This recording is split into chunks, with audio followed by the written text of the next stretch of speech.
Okay, here we have the new Rochester quadrijet. Down here, this line here goes back to your PCV valve that's on the front right hand banked. This pipe here goes, if some cubbies have it, some don't, this goes to your charcoal canister. This little one here can go to the charcoal canister on some modules, or else you can just plug it up. That one there here you can just plug up unless you've got a line that uses it.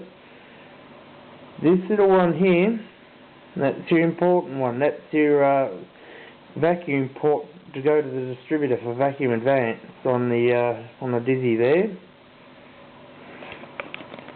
Now let's just go over the top again here. This little top one, you can plug that off without any problem. There was a lot of hoses and different setups that use that, but it's not really important.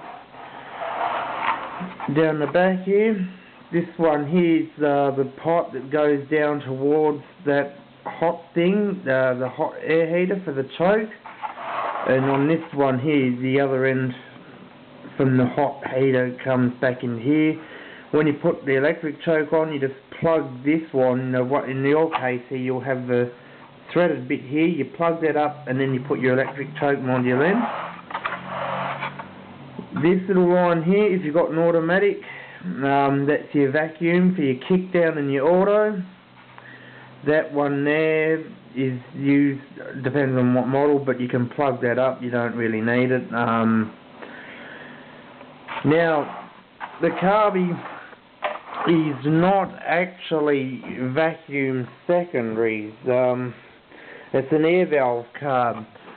When you put your foot down, and the throttle valve down the side here will manually open, and then the vacuum of the motor will pull down on this, which raises the metering rods, which are just hanging off down here on this rod here. That increases your jetting. As the motor pulls this down more, it starts increasing the mixture. Now, if these are feeling really loose, and if you disconnect this little hose here and plug it up, these will come straight in. But you want them firm, because if you have them real loose, when you put your foot down, they'll it'll hesitate, like balk, will feel like like it's running like a piece of crap. They should have a good firm feel to them, not overly tight, but you want them to come with a positive spring back to the neutral position there. And you can prop this in. This just stops it opening too quick, so you get a smooth changeover to your secondary.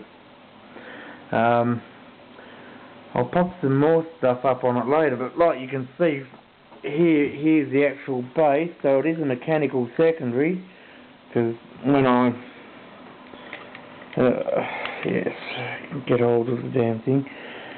When you put your foot down like that, it just opens straight up. See, it's a big mechanical secondary that you've got there on them. Again, this one here, see, this throttle base doesn't have the that other little vacuum thing. It's just got the one here for the PCV, and that one there, you can just plug up. So, but the main really, like I was saying, the only main vacuum one here, that's the one to the distributor. That's the one that really counts. The others, well, you can just plug up. You don't really need them. Hopefully this helps a little. Any further questions?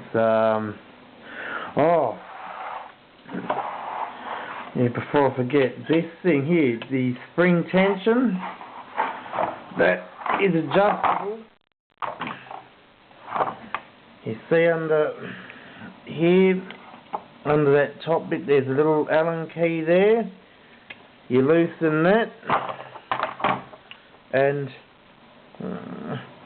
just in there you can see an adjustment screw. That sets your spring tension. So you loosen that little screw just under here, then you loosen that one in there, and you can make this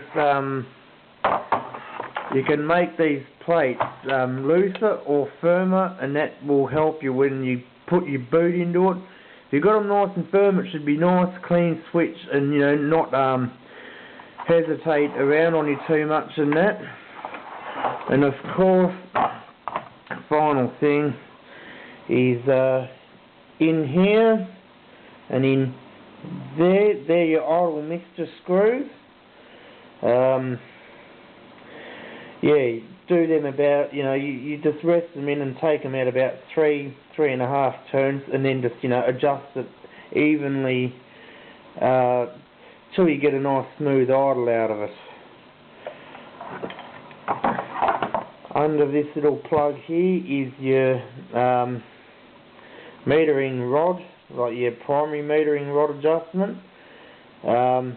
You screw that thing, if you've got the carby top off, you screw that little adjustment screw all the way down and then bring it back up 2.5 turns. And that's usually pretty well factory settings. The police wound it out an extra turn to 3/4 of a turn, so it'd make it, you know, like 3 to 3.25 turns up from the base. That's what they did with a lot of their Pursuit Commodores anyway. Hopefully this helps you a bit.